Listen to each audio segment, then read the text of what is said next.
reportedly suggested shooting protesters, or when he incessantly called to overthrow the 2020 election, or when he called for the termination of the Constitution, or this term when he said, quote, "He who saves his country does not violate any law," said every dictator ever, or Stephen Miller suggesting judges' rulings against them are committing legal insurrection, or his top members in the DOJ reportedly openly suggesting violating court orders. I can go on and on. Okay, I mean, it feels like we're cherry picking. Must I remind you, these Democrats have now admitted no illegal orders have been given as of yet. Don't you think that would have been an important piece to add into this video? China, Russia, Iran, they're all praying U.S. military members start questioning the orders they're given, as that leads to a weakened military, which threatens our homeland. Again, we're living in a time where we have a president who admitted he thinks as long as he's, quote, saving his country, he cannot violate any laws. These lawmakers merely reiterated that even in a time where we have a president who disregards our Constitution, that service members' oath remains to the Constitution. It is crucial. They know Democrats will have their back, and that's all that was done here. Well, now it'll be up to the legal processes of the U.S. Senator Mark Kelly will be given his due process to see whether or not he upheld the laws of the United States. If reminding people of their constitutional duties is illegal now, we have some issues. I think I've made my point on that. Have you?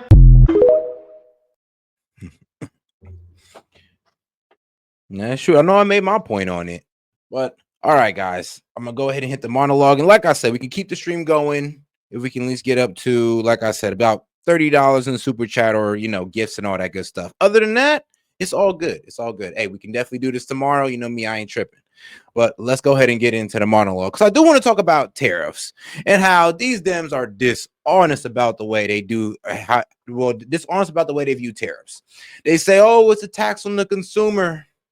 Wrong. It's a tax on imports. And they even say that within the definition, but then they say, but it's a tax on imports, so it gets passed on to the consumer. But I thought you said it was a tax on the consumer. No, the definition is a tax on imports. So there you go. And the economics of it, or how that price gets passed down, or where it goes, or how a company eats it, is mainly depending on the competition in that market, or what the industry is. Like I said, the less competition in the market, the more likely there are to pass down prices. The more competition, the less likely. So when I sit here and I tell you that these companies or the importers can take it to the profit margin, overhead costs, and they'll do all that just to avoid passing it down to the consumer, because one, they know the consumer can't pay anymore, and two, they know they still got competition out there that, well, guess what? These guys lower their prices, or they keep their prices the same, and Walmart's raising their prices. They might lose out to other places on things like grocery, clothes, electronics. And this is all if they decide to pass down that cost to the consumer. They could lose out to places like Target, Kohl's. I mean, I'm not sure about too much Kohl's, but Best Buy, like other places that have that more selective, retail. Now that I've explained tariffs, let me tell you why Trump lowering the tariffs does not mean that, it gets passed on to the consumer. Because like I said, these guys could take it to the overhead. So him lowering tariffs could mean that, they could either buy more, they could buy more product to lower their price. I mean, shoot, they can either start hiring more people, because yes, these companies can either, one, take it to overhead, two, take it to profit, and three, pass it down. Why are they less likely to pass it down? Because the competition in the market is too damn great. Of course, depending on the industry. And most of the industries that you're talking about are pretty competitive industries. Now, if you want to talk about bananas, I ain't gonna lie. Hey, we ain't growing bananas here, so they can pass down that price. Why? Because there's not that much competition. Coffee. Do we grow coffee beans here? No, we don't. So there's not much competition. Now, if these guys had heavy competition in America, let's say we were growing our own coffee beans, or let's say, I don't know, some other country was offering us a better deal, they would have to keep their prices the same. Why? Because if they raise it, just lose out on sales. And then let's be real, raising the price really isn't going to be worth it, or passing the tariff on, it just wouldn't be worth it. But all right, now. And let's go over to Sedition, because this is going to be like the third time I talked about Sedition, because it's just absolutely ridiculous how these guys were able to go out on television, talk about unlawful orders with no example of what Trump did, and they're just going off a look, man. He said something that some guy wrote in a book. He said he might shoot civilians, or he might start shooting protesters. And guess what? It's not on audio. It's not on video. It's just he say, she say. This one, his ex-secretary of defense, or the deputy secretary of defense, wrote in the book So we're just supposed to take that and just radicalize it to say, oh, now he's gonna start, sending out unlawful orders. Really? Really? And isn't it kind of condescending and disrespectful towards our military men to think that they don't know what an unlawful order is? And that's the problem with the Dems. It's like, if things aren't going their way, they start thinking that, oh, there got to be some type of duplicity going on. Like with the Supreme Courts, when these guys start losing in the Supreme Court, they say, oh, well, it's because Trump owns it and all this wild stuff, and everybody's a Trump loyalist. It's like, no. Trump just happens to be following the Constitution, and y'all just don't like it. Y'all don't like the Supreme Court is confirming it. That's just the way it is. They don't like the fact that the National Guard is being employed in these cities to bring back some type of peace or some type of stability. They don't like it. So what do? They go out and start. And here's the thing: this whole sedition thing, that message, it was generated towards the National Guard and towards the people to make the National Guard look bad or to try to turn the people against the National Guard. Because, I mean, why else would you do it if not to sow confusion in the people and within the National Guard? Now you got two groups confused, but now you got one group seeing the other group as an agitator, just like you did with ICE. And look what that got you. I mean, honestly, that got the doubling down of the National Guard even worse. Like, Trump brought down law enforcement even worse upon these liberal cities. So I'm not even sure why they're still fighting like this, knowing damn well ICE is only upholding the law, knowing damn well ICE can hold people up to 72 hours, but they're gonna say, oh well, they held somebody for the day, and that's just such a crime. It's so wrong. No, it's not. No, that's just how they do investigations. Okay, chill out. All right, but let's go to healthcare. Yes, healthcare. Now, I'm gonna be honest with you. Obamacare, as far as giving people healthcare, it did its job. As far as giving people affordable healthcare, which is two different things. Affordable healthcare, it completely failed on all metrics. It became more unaffordable as time went on, and it only enriched the healthcare companies like United Healthcare. United Healthcare, their CEO got shot by Luigi Mangione. That guy, United Healthcare, that denies like 30% of their claims. United Healthcare, those devious bastards, those guys. Yep. They got 1,000% stock increase since Obamacare was enacted. So was Obamacare for the people? Was it for them? Was it for the insurance corporations? Because till this day, those Obamacare subsidies, yeah, they go straight to them. Not you, or not anything that can help you afford healthcare, straight to them. So that's the problem with healthcare right now. It's like it was supposed to be like some damn near a socialist program to give healthcare to all, or to give affordable healthcare to all, but damn near turned into corporate cronyism again. It's wild how that kind of worked out. We started with it basically a socialist intention, but we got a capitalist outcome. And I'm all for capitalism, but to this degree to the crony capitalism that is going on right now, I can't do it. I'm all for capitalism. I'm all for free market. Trust me, it gives the best advancement, growth, like opportunity for you to come from the bottom to the top. Nothing beats capitalism under those metrics. But what we allow to go on within the free market, bro, that's crony capitalism. That's never going to help the American people. Actually, especially the way these corporations are lobbying politicians to go against our interests. We vote them in. We vote these bastards in, and then they dare get paid off by a politician. It's almost like, bro. So we got hundreds of people just voted for you just for 1 to 5 people to buy you out. Well, ain't that a bitch? Man. But let's get over to some let's get over to Ukraine. So once again, another topic I spent about 3 days talking about, because people are childish when it comes to Ukraine. They literally sat there and thought that small old Ukraine could beat big Russia, can beat mother Russia. Now I ain't gonna sit there and just deride Russia, but I gotta be honest, we all knew they were gonna win. And I'm sorry that you guys are sitting here hurt that, oh, how come Russia's getting this great deal? Like, how could this be? I mean, obviously they were winning on the battlefield. How else could it be? How else could this happen? I mean, come on. 1 + 1 is still 2, right? All right, great. You can still follow me then. So Ukraine going up against a superpower equals an L, a major L, a land concession L. And guess what? We all got to hold that. I mean, yeah, as Americans, we put our money behind it. Thank God we were dumb enough to put boots on the ground. We got to hold that L. It was a dumb thing to invest in anyway. We were investing in a military L. Now that we're here, I mean, we thought we could get pulled off the W, but we got an L for $350 billion in, at least no lives lost, and what, a whole lot of missiles just wasted that we could have used. So thanks a lot, Ukraine. I mean, we put all this into you, just give us an L. And now we got Rubio out here looking retarded in front of the world stage, looking white in the face, whiter than usual, just going like, well, look, man, you know, this ain't the final deal. You know, we could possibly get something better. Don't expect nothing better, but just know we could possibly get something better. It's pretty much what this man hit us with on live television. So shout out Rubio. You're doing your best, brother. You're doing your best. So hey, you got us dealt a shitty hand. It is what it is.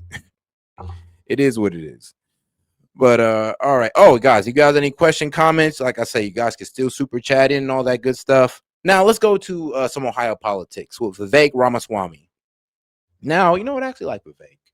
I actually do. I mean, some good ideas. Like guys, check this out. Check this out. Check out Vivek. You know, I'd really like to know what you guys think about Vivek Ramaswamy, right? So Vivek says fossil fuels are a requirement for human flourishing, plain and simple. And then he goes in this video, he's going to do a little bit of a deep dive. We're going to play it here in a second, but I just want to know, I mean, he speaks a lot of common sense ideas. Is he able to deliver on them? I don't know. But I think we get a governor like Vivek who's literally just hell-bent on becoming president one day, and he actually wants to like pretend like he's going to be the most America first patriot politician in office, and he actually delivers on a lot of the shit that he says. These governors have a lot of freaking power. So if he gets in office, you get a good mayor, a couple towns, maybe some shit changes. I don't know. I want to know what you guys think. Drop those. I don't trust him, but I don't trust him. Get worse, right? So drop those comments below. Let me know what you think of Vivek. Peace. All right, I'm in an above-ground coal mine here in Noble County, Ohio. We just climbed up this big mountain. The secret to Ohio's energy success is baseload power generation. And the reason electric bills are so high across the state is that, unfortunately, there has been a war on coal. That was a mistake, and we have to end that. Yeah, that's true. I remember, well, back in my childhood, I lived down the street from a, shut down coal plant. Like, shut down. You can still see some of the piles of rocks and coal over there and all that good stuff.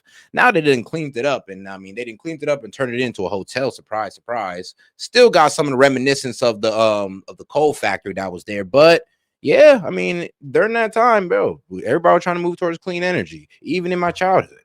Or now, not just by using coal and our natural resources, but also turning to natural gas in addition. The truth is fossil fuels are a requirement for human flourishing. It's just a hard fact. The sooner we own up to that and accept it and embrace it, the more successful we're going to be as a state, the more we bring down those electric bills and energy costs for Ohioans, and the more we power that manufacturing boom that we bring to our state, because there's no manufacturing dominance without energy dominance. They're two sides of the same coin. These are some of the greatest workers I've met in my tour today. These are the people who power Ohio's economy. My message to Eastern Ohio is, you're not a forgotten region. You're part of our future.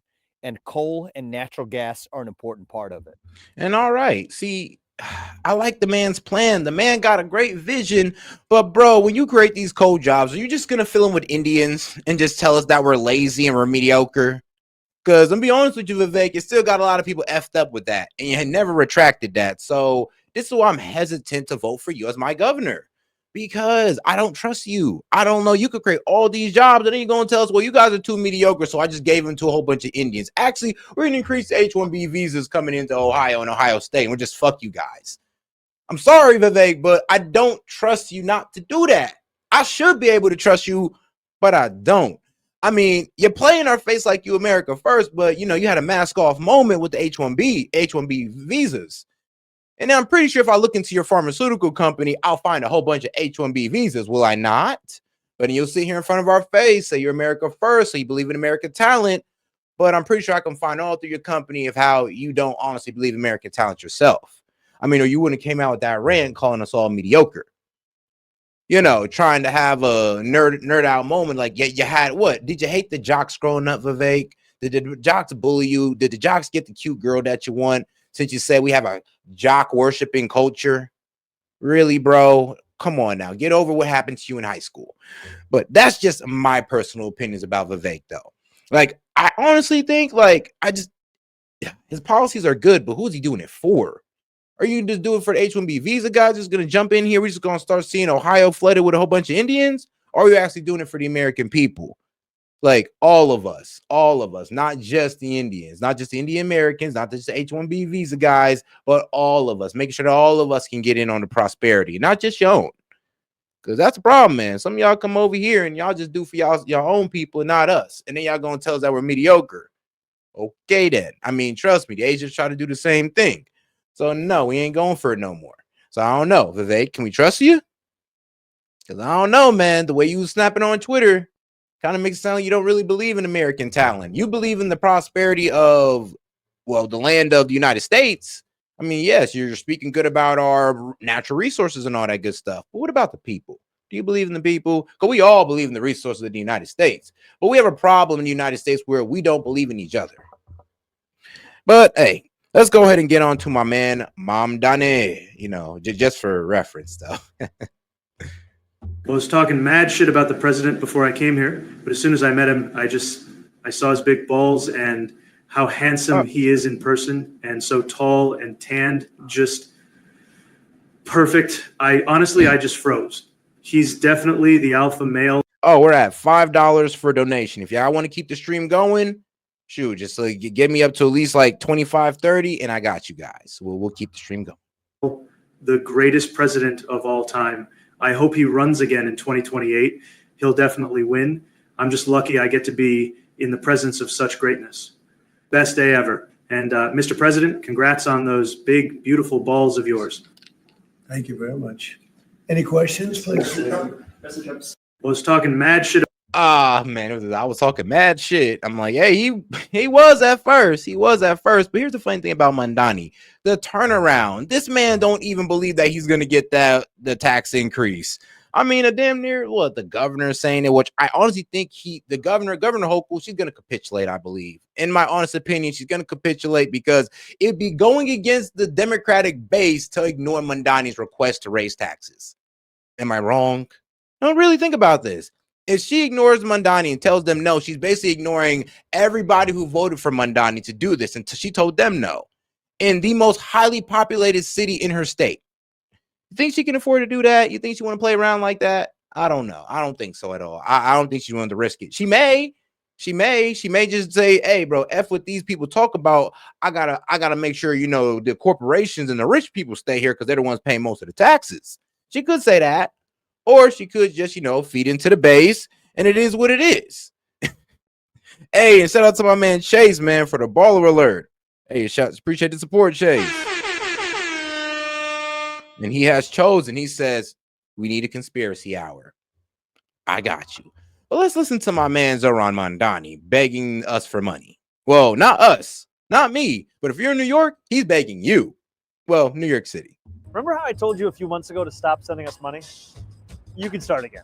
This transition requires staff, research, and an infrastructure that can meet this moment. No. Still asking for your help because we need to raise $4 million in total. So January 1st can be the day we start to deliver, not start to prepare. I hope very soon not to have to ask you for money. But until then, I'm asking. Thieves, they are changing. The air, Shameless. it is crisp.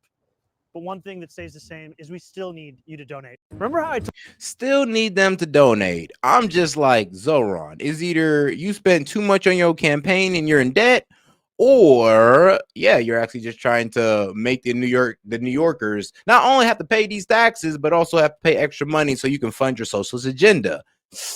Yeah, I don't think that's fair, but hey, man, this is why, you know, I feel like Zoran Mamdani is gonna have to water things down. Excuse me, but he has no choice. He has no choice but to water things down. No choice at all. And this right here, oh, you know what? I may piss some of you guys off with my commentary on this, but this right here, in my opinion, is low-key sick. And I'm going to play the video and I'm going to tell you why. Every tongue shall confess, every knee shall bow that Jesus Christ is Lord, to the glory of God the Father. Jesus is Lord. Jesus is Lord. Bacon. It's really good. Bacon? Bacon? Anybody? Wow. Under the new rules from the 12th Imam, you can eat bacon. It's halal. You can eat bacon whenever you want.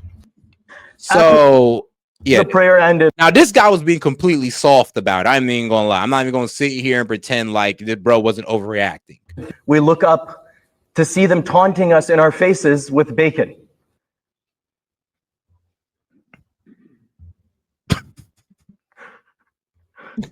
Now, I'm sorry. I know I'm supposed to be taking this serious, but the fact that he cried over bacon is crazy. But here's the thing, though. There has been a relentless disrespect of the Muslim community. And here's the thing, guys. You guys are not trying, and I don't know why, but it's our side. It's my side. So I got to hold my side accountable for this. Over here in MAGA, over here on the conservative side, for some reason, we feel like it's okay to demonize Muslims and treat them all as if they're just all one culture, as if they're just practicing all the same. And that's not true. And disrespecting their religion, I'm be real with you, they're not even doing that to us. So why are we doing that to them? Like, shouldn't we show more grace as Christians?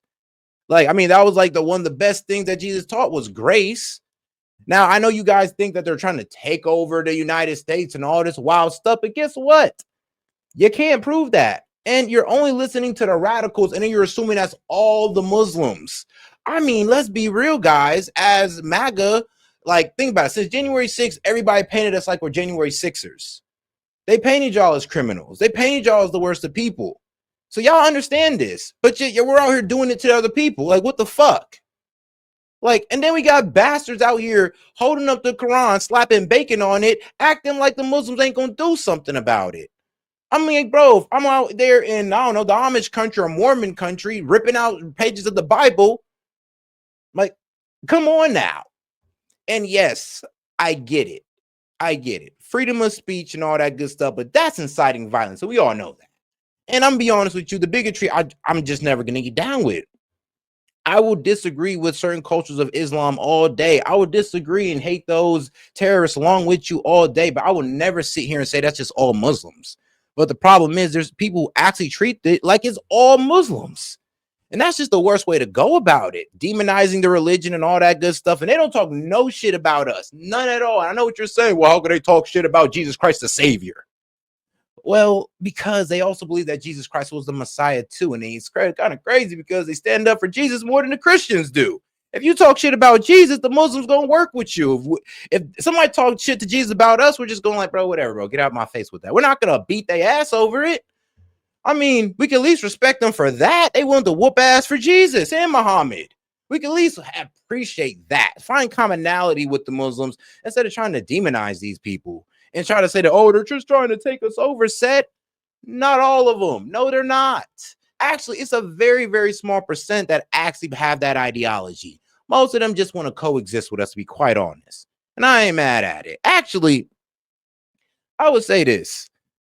Why don't we use that same logic for the Mexicans? I'm just saying, why don't we use that same logic for the Mexicans? They're invading, they're trying to take us over, except they're Christians, so it's cool though. Okay, though they can invade, you could be a people that invade us at high numbers and disrespect our culture, and it's all good though, because you're Christian. No, we ain't going to radicalize you like that. We're not going to call you a bunch of pedophile worshipers. We're not just going to disrespect your religion. Nope, it's all good. I mean, come on, guys. Like I said, I'm never going to get down with demonizing an entire group of people. It's just not in me. I'm just not a hateful person. And I reject any hatefulness like that's around me. I'm be honest with you. I just don't like it. We can sit here and disagree about them and all that good stuff. You can feel the way you want to feel about Muslims. And I will still be friends with you. I will still enjoy talking to you. It is what it is. But don't ever expect me to sit there and have the same hatred for Muslims as you.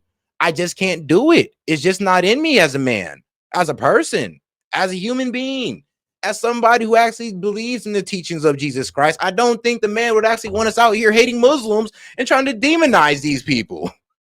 I don't think that man want us to demonize anybody. And you're talking to the guy that and here's the thing, I don't demonize Mexicans. I just said the illegal ones got to go. I don't demonize Muslims. I just said the illegal ones got to go. And those ones who want Sharia law, yeah, they got to go. But that's not all of them. That's not all of them. Actually, some of these Muslims come over here to practice a more liberal version of Islam. It is what it is. It is what it is. I had to relive the whole thing again. Every tongue shall confess, every knee shall bow that Jesus Christ is Lord, to the glory of God the Father. But yeah, and you see, look, they're just peacefully praying and they're taunting them with bacon and all this good stuff. And this is I'm starting to see this more and more in line.